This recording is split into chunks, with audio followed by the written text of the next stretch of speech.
Hi, my name is Rachel. You know, infidelity not only impacts our relationship with our partners, but it also affects the relationship we have with ourselves. As we're grappling with a new reality that we didn't expect or ask for, we may also notice some negative messages, words, thoughts, and beliefs about ourselves. This inner bully voice only seems to add more pain to the stress, emotions, and trauma that we're already navigating through. This voice may tell us things and remind us of all of the ways that we've failed, missed warning signs or red flags.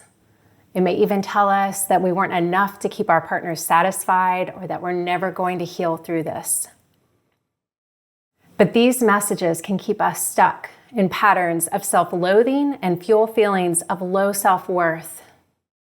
Our ability to recover and heal can be influenced by the words that we speak to ourselves. If we speak to ourselves more than anyone else on this planet, we can become our own worst enemies or become our greatest allies.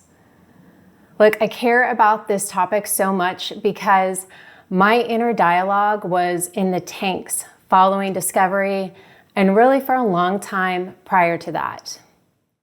I still have times where I struggle with the ways that I'm speaking to myself, and I'm sure as fellow humans, you can relate to doing some of the same. But our words hold power, and our brains respond to those words. Think about a skier on the side of a mountain who is going out to create a new trail or path down the side of that mountain. More and more skiers use that same trail, and what happens to it? It becomes smoother, more compacted, deeper, more well-established. The same sort of thing happens inside of our brains. The more we think, speak, and believe negative things about ourselves, the more ingrained and well-worn those thought patterns become, until we set out to create new paths using life-giving words and positive words. So let me ask you, have you found yourself thinking or speaking things like, man, I'm not attractive enough, smart enough, fun, successful, creative enough, and that's why my partner made the choices they did? Or, what is wrong with me? Why can't I just get over this?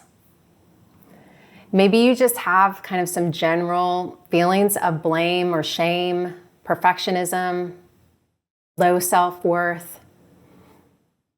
How do we stop going down these same trails? I can remember after one of our sessions, my therapist handing me some homework. And she said, look, I want you to go home and I want you to write some affirmations for yourself. And I don't want you to just write them down. I want you to speak them out, and then I want you to record yourself saying them. So next time you're feeling crummy about yourself and you can't say anything nice, you're going to play that recording and you're going to listen to your voice. And I'll tell you what, that whole exercise just sounded super cheesy. I was very reluctant to try it. One, I didn't feel great about myself and my situation, and it felt really inauthentic to try to come up with some positive words about myself. But I'll tell you, I did finally start to experiment with this. And I didn't say words or phrases that were really far-fetched or grandiose. None of this like, oh, I'm the greatest woman alive, or I'm gonna be healed in 3 weeks. None of that.